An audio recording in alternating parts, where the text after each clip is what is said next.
One of the biggest questions I've had since I was but a wee FAF player is why players build power generators adjacent to mexes.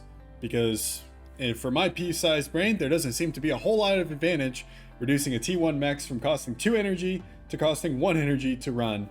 But today we find out the scoop, with a little bit of a bonus at the end.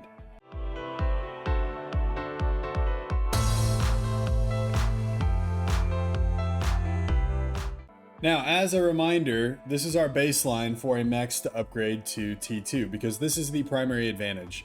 Whenever you surrounded by P-gens, it is in that upgrade from T1 to T2. So, cost 900 mass, costs 5400 energy, takes a minute and 35 seconds to upgrade. So we'll be looking for any improvements over the baseline as a result of surrounding with Tech 1 power generators. So there are some improvements. Surrounding the mex with T1 power generators results in actually a pretty significant improvement on energy expenditure. Nothing else was affected. Mass expenditure obviously wouldn't be affected. I thought upgrade time might be affected, but I wasn't 100% sure. But it cost us 3,900 or 4,000 mass almost, give or take a couple of points, to actually complete the upgrade in energy costs. This means that we had a percentage reduction of about 26% in overall energy expended, which is pretty cool, right? Getting free energy, especially in the early stages of the game, is pretty nice.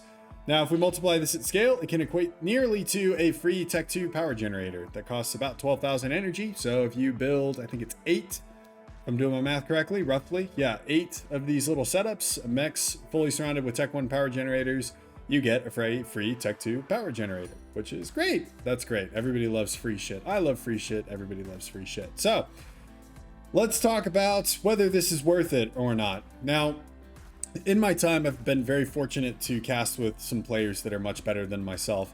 Willow probably most regularly, but I've also had the opportunity to cast with Farms, with Harzer, Swackle, and I've asked them a couple of times what the point is and why we see players doing this on maps. And I've gotten a wide range of answers. Some of them are, it's a complete waste of time, I don't know why anybody does this, to it's crucial and everybody should do it on specific maps or in specific situations, and then everything in between. So this is where things get really, really subjective, and I'm gonna give you my 2 cents here, like I always do in these videos, but I'd encourage y'all to discuss in the comments below what you think about this particular tactic. Now, my opinion is the only place that this would be worth it at all is if you're playing air and are strapped for energy. The short answer on my opinion is that this is a waste of time almost across the board for a few reasons. First, and probably most importantly, you need to keep your eco balanced for this to actually make sense. And if you're like me, you're overflowing energy like it's going out of style all the time, unless you're stalling energy massively. And there's no in between. There's no perfectly balanced. You're either plus 5,000 energy or you're minus 5,000 energy in the later stages of the game. Now, second, there's a pretty hefty actions per minute cost here. You can offset this quite a bit by putting a template of T1 P-gens in your little template order, but you still have to reclaim all of the P-gens around the mass storage. And surrounding mass extractors with mass storage is pretty critical. It increases the mass income of mexes by about 50%, and I don't think I need to say that that's not a small amount, and it's pretty important in the game, and something I forget to do all the time. And I think that this is further substantiated when you look at how most players use this tactic. I don't think I've ever seen anybody do a full ring of all of their T1 mexes with power generators. Usually I see people put maybe 1 or 2 power generators with adjacency next to the mex, and they only do that for one mex. They don't do that for every single one. So then you're really getting down to kind of an infinitesimal advantage there of 300 to 600 energy, somewhere in there. So with those things in mind, I think that the benefits are pretty clear. You know, there is definitely energy savings, but I don't think they're worth it for every player. Players like myself that habitually overbuild energy would benefit more from actually balancing our power appropriately than we would from any adjacency, because we would just overflow all of the advantages that we get from said adjacency. And newer players were probably going to struggle with the APM requirements to actually reap the rewards while paying attention to other parts of the map.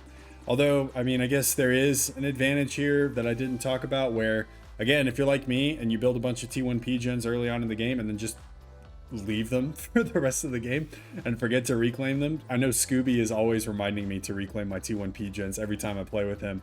Shout out to Scooby. He also has a YouTube channel. I'll link it down in the description below, actually, but he's a pretty funny guy, pretty fun player, really enjoyable to be around. But moral of the story here is that if you feel bored with nothing else to do, go ahead and do it early on, but I don't think it's something that you should prioritize.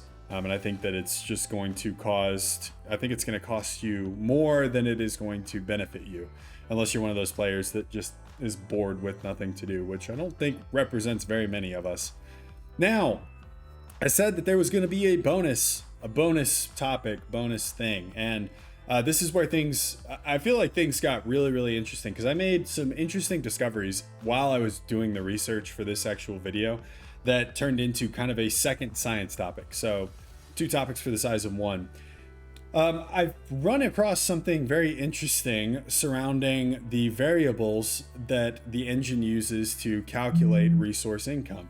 And I think that it's really, really cool kind of, and gives us a little peek under the hood as to how the game actually handles these things. So during testing, I found out that the actual energy income is different from the amount of energy income that is displayed in your bar. Not by a lot, very, very small amount.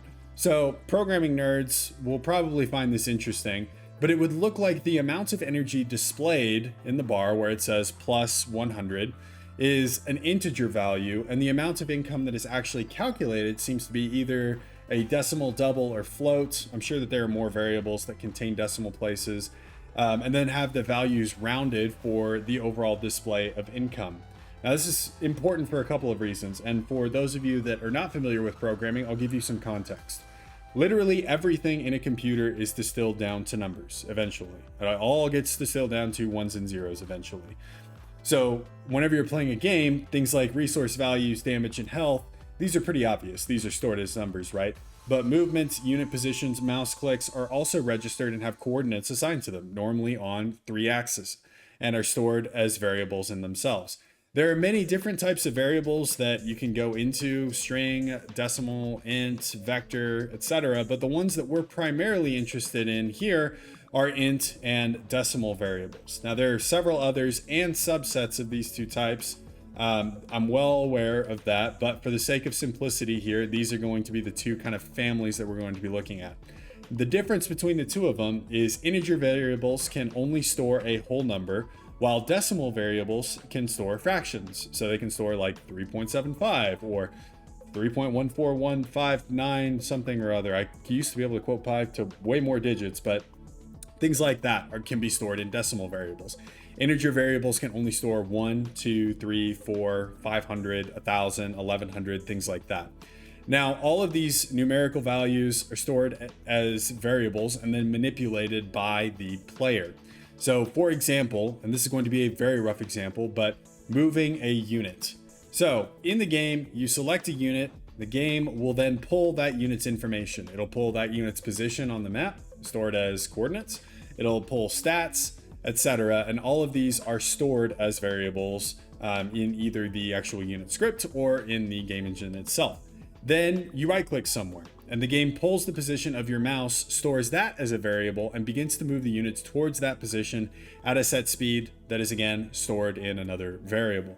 So for something as simple as moving a unit, you are likely dealing with 30 or more individual variables of various types.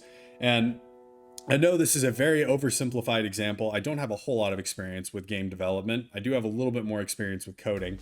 And this is how, at least in Unity and scripting in C#, how variables actually move units. So again, not 100% sure that that's how FAF does it, but in Unity, with the experience that I have, this is what it does. So I'm pulling from my experience, and this is really, I'm hypothesizing here. So let's go back to our discovery. Now, I noticed a disparity in the amount of energy in the game that as I said, the game was producing and what it was actually displaying on the bar. So both of them were saying that I was both producing and I was using 100 energy. But even though those 2 variables match each other, I noticed that my energy was actually increasing very slowly, less than 1 per second, which would lead me to believe that there is a decimal variable that is actually calculating and storing the actual energy income. Now, this can be substantiated by the fact that if you put a power generator or a mass storage or an energy storage next to a building and get the adjacency bonus, that adjacency bonus is calculated as a percentage. So it would follow then that if you're going to take that percentage and apply it to a number, it needs to be applied to a number that can support decimal points. So that is what I discovered, which is really, really cool. And a lot of you are like, get to the damn point. So why does this matter? Decimal variables are more difficult for a computer to calculate. They use significantly more memory than integers, and are take more CPU cycles to actually process the actual number values and manipulations of those numeric values. So when we have a CPU-bound game that is limited largely to a single thread, like Supreme Commander Forged Alliance, the choice to have adjacency calculated as a percentage bonus might be something that slows down large games to some extent. Now, I don't know 100%, and I would actually point the culprit much more towards actually calculating the pathfinding of thousands of different units. But this is something that undoubtedly has an impact. And I doubt that gas-powered games could look into the future, and they probably didn't see 8 versus 8 games with thousands of units on the screen and tons of resources actually being calculated. But I found this is interesting, and the choice to actually make the adjacency value a percentage-based reduction instead of doing like a flat rate reduction might have cost some CPU cycles here and there. So anyway, thought it was interesting. Hope you guys found it interesting as well. And yeah, I guess I'll wrap the video there. Thank you guys so much for watching. To the 5 of you that have gone through my whole rant on programming, I know I'm probably 100% wrong on a lot of that stuff. But as far as I understand it, with my limited experience with Unity and C# scripting in Unity, that's how a lot of games actually end up working and calculating variables, specifically in real-time strategy games. So that being said, I'll leave you guys there. Thank you guys so much for watching, and I will see you in the next one. Peace.